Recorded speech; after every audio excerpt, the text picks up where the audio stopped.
warahmatullahi wabarakatuh. Perkenalkan, kami dari kelompok 6. Di sini kami akan menjelaskan terkait pesan-pesan persuasif. Perkenalkan, nama saya Enisa Fitri dengan NIM 2219310818 dan teman-teman saya.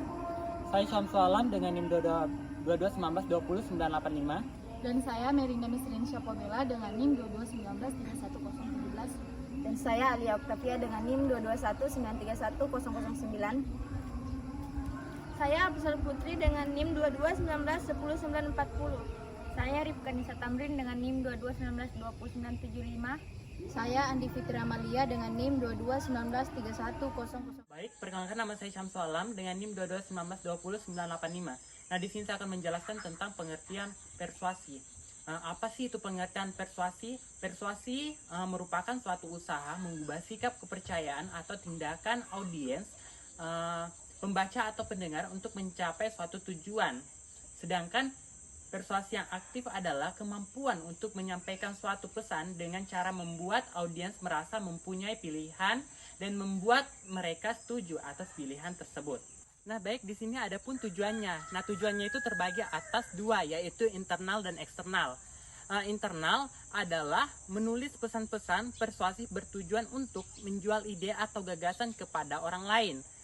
Memberikan sarana agar prosedur operasional lebih efisien mengumpulkan suatu dokumen untuk kegiatan tertentu dan meminta bantuan dana bagi pembiayaan suatu produk tertentu. Nah, yang kedua adalah eksternal. Eksternal adalah pesan-pesan persuasif dapat berupa permintaan atau informasi yang bersifat menyenangkan atau kegiatan untuk mendapatkan dana dan.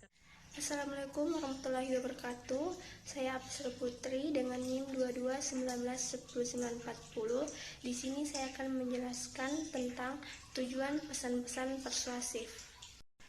Tujuan dari pesan-pesan persuasif adalah mempengaruhi audiens yang cenderung mempertahankan ide atau gagasannya, sehingga pesan-pesan persuasif umumnya cenderung lebih lama, lebih rinci, dan bergantung pada perencanaan strategis yang cukup ketat jika dibandingkan dengan pesan-pesan rutin lainnya. Selanjutnya, saya akan menjelaskan tentang proses perencanaan penulisan pesan-pesan persuasif. Terdiri dari 3 bagian. Yang pertama, analisis audiens. Yang kedua, pertimbangan perbedaan budaya. Yang ketiga, memilih pendekatan organisasional.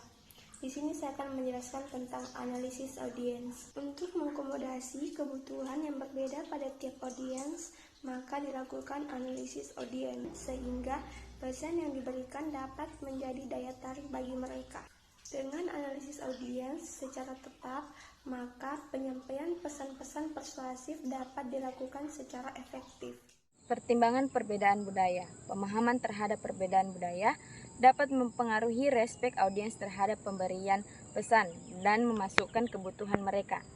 Dengan memahami budaya yang dimiliki oleh audiens, penyampaian pesan-pesan persuasif akan lebih efektif. Memilih pendekatan organisasional. Pendekatan organisasional dipilih berdasarkan kemungkinan reaksi dari audiens terhadap pesan yang disampaikan.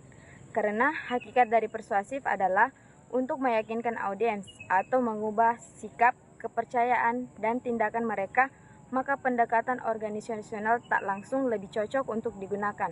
Namun, jika audiens bersifat objektif dan pengiriman pesan mengetahui bahwa pesan-pesan yang disampaikan dengan segera lebih disukai oleh audiens, maka pendekatan yang dapat adalah pendekatan organisasional langsung. Pesan persuasif yang efektif.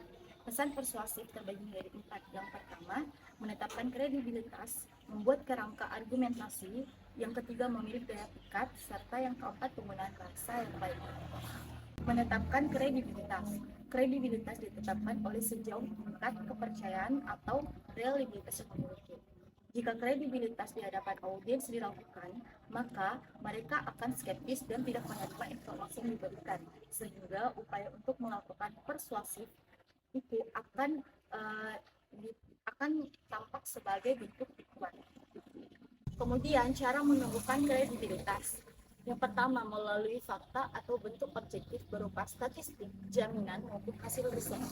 Kemudian yang kedua, Komunikasi hendaknya memiliki keahlian atau merupakan seorang expert dalam bidang tertentu. Objektif dalam melakukan penilaian terhadap sesuatu dan bersikap hormat dan jujur untuk menumbuhkan rasa hormat audiens, serta berpengalaman untuk dapat membantu mengirim Kerangka argumentasi, kebanyakan pesan persuasif mengikuti rencana organisasional AIDA, yaitu attention, interest, desire, and action. Kemudian memilah daya pikat, kebanyakan pesan persuasif menggunakan daya pemikat logika dan daya pemikat emosional untuk melakukan persuasi audiens. Kemudian pemikat emosional, persuasif secara emosional dapat dilakukan melalui argumentasi atau dalam bentuk simpati terhadap audiens. Dalam hal ini dapat dilakukan dengan kata-kata yang sangat berpengaruh terhadap emosi audiens, seperti fleksibilitas, kemudahan, dan lain. Pemikat logika dapat digunakan untuk melakukan persuasi audiens, seperti membuat pengaduan atau klaim dengan memberikan alasan dan bukti yang jelas. Ketika memikat logika, audiens komunikator dapat menggunakan salah satu dari 3 jenis alasan tersebut: analogi, induksi, dan dedukasi. Pertimbangan etika dalam memahami positif, persuasi dapat digunakan untuk memahami audiens dengan memberikan informasi dan menambah pemahaman mereka dalam berbagai hal. Pelaku bisnis secara etis menginformasikan dan menambah pemahaman mereka dalam berbagai hal yang berkaitan dengan manfaat, ide, organisasi, produk, atau tindakan tertentu kepada audiens, sehingga mereka dapat mengakui betapa baiknya hal-hal tersebut. Baiklah, di sini saya akan menjelaskan terkait langkah-langkah apa saja yang perlu diperhatikan dalam melakukan penjualan. Nah, langkah-langkah tersebut terbagi menjadi 2. Yang pertama, gambaran atau penjelasan fakta-fakta yang disusun harus lengkap dan spesifik. Gunanya untuk memudahkan produsen dalam melakukan transaksi dan mengumpulkan bukti-bukti yang lebih banyak lagi. Nah, yang kedua, pesan yang disusun harus dengan nada penuh percaya diri agar meyakinkan para konsumen dalam melakukan transaksi dan bertujuan untuk lebih memuaskan konsumen. Baiklah, di sini saya juga akan menjelaskan terkait perencanaan pesan-pesan dalam penjualan. Yang pertama yaitu memperoleh pemahaman terkait produk yang akan ditawarkan. Yang kedua, menceritakan produk yang ditawarkan kepada konsumen sesuai dengan kebutuhan dan fungsi daripada produk tersebut. Dan yang ketiga, menjelaskan poin utama dari produk tersebut yang membuat para konsumen tertarik untuk membelinya. Baiklah, itulah tadi hasil pemaparan materi dari kelompok kami. Lebih dan kurangnya mohon dimaafkan. Wabillahi taufiq wal hidayah. Wassalamualaikum warahmatullahi wabarakatuh.